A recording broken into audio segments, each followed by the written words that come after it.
আমার বাগানের সবচেয়ে আকর্ষণীয় একটা জিনিস আপনাদের সাথে শেয়ার করছি। দেখেই বুঝতে পারছেন নিশ্চয়ই, এটা কিন্তু রজনীগন্ধা ফুল। আর এটার একদম ছোট একটা বাল্ব আমি এনে লাগিয়েছিলাম বেশ কিছুদিন আগে।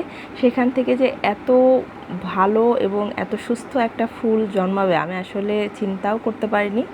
আমি একটু জীবনচক্রটা আপনার সামনে তুলে ধরছি। এই যে দেখেন, এটা কিন্তু লাগানোর কিছুদিন পরের অবস্থা। জাস্ট পাতা মেলার পরেই মাদাটা বের হয়েছে। মাশাআল্লাহ, আলহামদুলিল্লাহ। আমি কিন্তু বললাম লাগানোর সময় কিন্তু ভিডিও করতে পারি নাই, তো ফুল যে হবে আমার কিন্তু এটা চিন্তার বাইরে ছিল। তারপরেও দেখেন প্রথমেই 3টা স্টিক বের হয়েছে। তো এই তো এখনকার অবস্থা থেকে আমি এখন যেটা দেখাচ্ছি আর কিছুদিন পরের অবস্থা, তখন ফুলগুলো মাত্র ফেটে বের হয়েছে। এবং এই ফুলটা আমি তখনও ভাবিনি যে এত বড় হবে।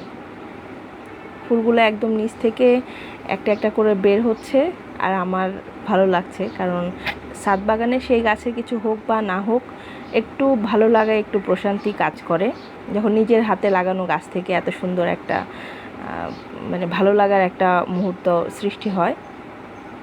তো এই তো এখন আরও কিছুদিন পরের অবস্থা, ফুলগুলো এতটা লম্বা হয়ে গেছে আমি ভাবতেই পারি নাই। পরে চিকন কিছু স্টিক দিয়ে আমি এগুলো বেঁধে দিয়েছি যাতে ঝড় কিংবা কোনো প্রাকৃতিক দুর্যোগের কারণে এগুলো ভেঙে না যায়। তো এই ফুলটা অনেক দিন হয়তো গাছে থাকে, আমার জানা মতো আমি এর আগে কখনো করিনি, এই প্রথম। গন্ধটাও বেশ মাশাআল্লাহ খুবই সুবাস থাকে। নিচের দিকে কয়েকটা শুধু ফুটেছে, আরও ছোট কিছু স্টিক বের হচ্ছে দেখতেছি। তো এই তো আপনাদের সাথে শেয়ার করলাম। ভাবলাম যে আমার এত ভালো লাগার একটা জিনিস আমার ভিউয়ারদের সাথে শেয়ার না করলে হয়। তো যাই হোক, সবাই সুস্থ থাকবেন, ভালো থাকবেন, দোয়া করবেন আমার জন্য আর আমার ফুলের জন্য। সবাইকে অনেক অনেক অনেক ফুলের শুভেচ্ছা। আল্লাহ হাফেজ।